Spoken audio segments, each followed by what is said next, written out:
शंभु गुरुवे नमः। हर हर महादेव। नमः शिवाय। मानवर ऐसा कहना आसान है लेकिन समझना कठिन। जगत गुरु को आदि पर सुशोभित करने वाले जनप्रिय देवादिदेव देव आज स्वयं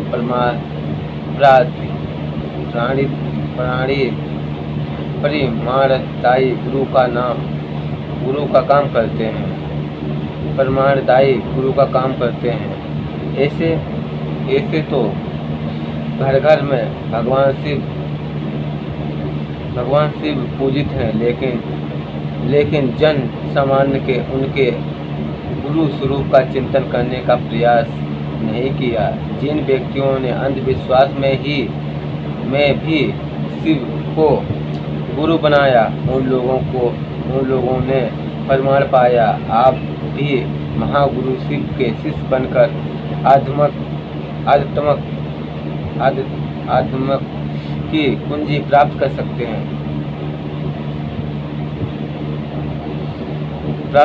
हैं। शिव शिष्य ग्रहण करने के 3 सूत्र। सर्वप्रथम, हे शिव, आप मेरे गुरु हैं, मैं आपका शिष्य हूँ, मुझ पर दया कर दीजिए। इस मंत्र को सोते समय एवं जगते समय कम से कम 5 बार मन ही मन बोलें। द्वितीय, शिव गुरु को गुरु बनाने के लिए द्वितीय शिव गुरु स्वरूप को चर्चा। द्वितीय शिव गुरु के स्वरूप की चर्चा सुनने तथा अपने खाली एवं बेकार समय में शिव गुरु की चर्चा करें। तृतीय, नमः शिवाय का 108 बार जाप सुविधा अनुसार अवश्य करें।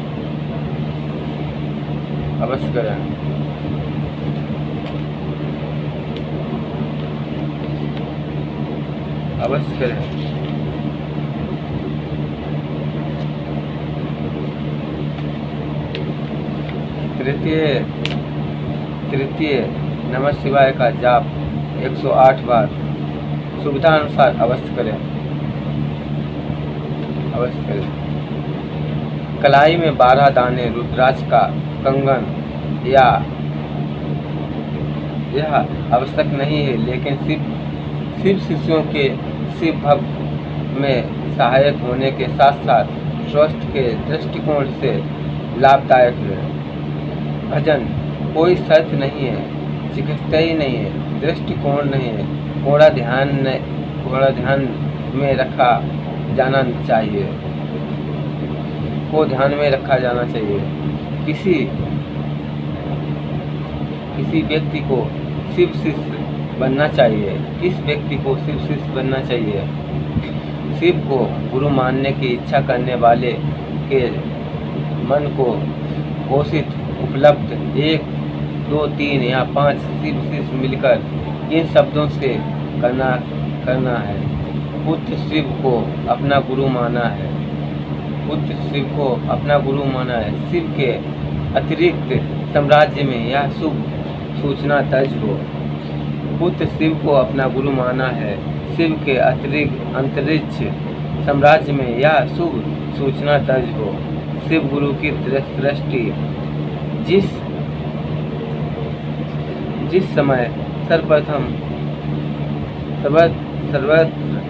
केवल अंधकार और अंधकार, ना सूर्य दिखता था, ना चंद्र, ग्रह क्षेत्रों का कोई कहीं पता नहीं था, ना दिन होता था ना रात, पृथ्वी जल और वायु की भी सत्ता नहीं थी। उस समय एकमात्र सात ब्रह्म अर्थात सदाशिव ही सत्ता विद्यमान थी, जो अनादि और चिंतमय की जाती है। उन्हीं भगवान सदाशिव ने वेद पुराण और उपनिषद तथा संत महात्मा आदि ईश्वर तथा सर्वलोक महेश्वर कहते हैं। एक बार भगवान शिव के मन में सृष्टि रचने की इच्छा हुई। उन्होंने सोचा कि मैं एक से अनेक हो जाऊं। यह विचार आते ही सबसे पहले परमेश्वर शिव ने अपनी पराशक्ति अंबिका को प्रकट किया तथा उनसे कहा कि हम सृष्टि के लिए किसी दूसरे पुरुष का सृजन करना चाहिए जिसके कंधे पर सृष्टि संचालन का महान भार रखकर हम आनंद पूर्वक विचरण कर सकें। ऐसा निश्चित करते ही शक्ति सहित परमेश्वर शिव ने अपने वाम अंग के 10वें भाग पर अमृत मल दिया। वहाँ से तत्काल एक दिव्य पुरुष प्रकट हुआ। उसका सौंदर्य अतुलनीय तथा सबसे सत्य गुण की प्रधानता थी। वह परम शांत तथा अथाह सागर की तरह गंभीर था। रेशमी पीताम्बर से उसके अंग की शोभा दुगुणित हो रही थी। उनके चरणों और हाथों में शंख चक्र गदा पद्म सुशोभित थे। उस पुरुष ने भगवान शिव को प्रणाम करके कहा, हे भगवान, मेरा नाम निश्चित कीजिए और काम बताइए। उनकी बात सुनकर भगवान शंकर ने मुस्कुराकर कहा, बस व्यापक होने के कारण तुम्हारा नाम विष्णु होगा। सृष्टि का पालन करना तुम्हारा कार्य होगा। भगवान शिव का आदेश प्राप्त कर श्री विष्णु कठोर तपस्या करने लगे। उस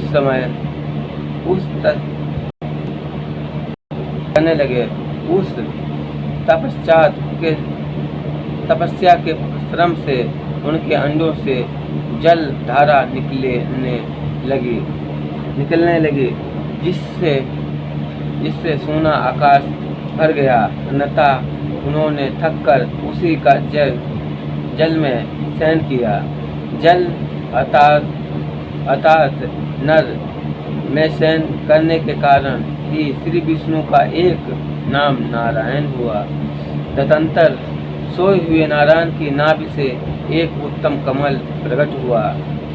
उसी समय भगवान शिव ने अपने दाहिने अंगों से चतुर्मुखी ब्रह्मा को प्रकट करके उस कमल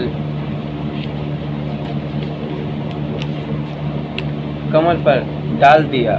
महेश की माया से मोहित हो जाने के कारण बहुत दिनों तक ब्रह्मा जी उस कमल के नाल में भ्रमण करते रहे, किंतु उन्होंने अपने उत्पत्तिकर्ता का पता नहीं लगा। आकाशवाणी द्वारा तब आदेश मिलने पर ब्रह्मा जी ने अपने जन्मदाता के दर्शनार्थ 12 वर्षों तक कठोर तपस्या की। तपस्या उनके सम्मुख भगवान विष्णु प्रकट हुए। तपस्या से उनके सम्मुख भगवान विष्णु प्रकट हुए। परमेश्वर शिव की लीला से उस समय वह श्री विष्णु और ब्रह्मा जी के बीच विवाद छिड़ गया। साहस उन दोनों के मध्य में एक दिव्यग्रस्त स्तंभ प्रकट हुआ। बहुत प्रयास के बाद श्री ब्रह्मा और विष्णु उस अग्रस्त स्तंभ के आदि अंत का पता नहीं लगा सके। अर्थात थक कर भगवान विष्णु ने प्रार्थना की, हे प्रभु, हम आपके स्वरूप को नहीं जानते। आप जो कोई भी हो हमें दर्शन दीजिए।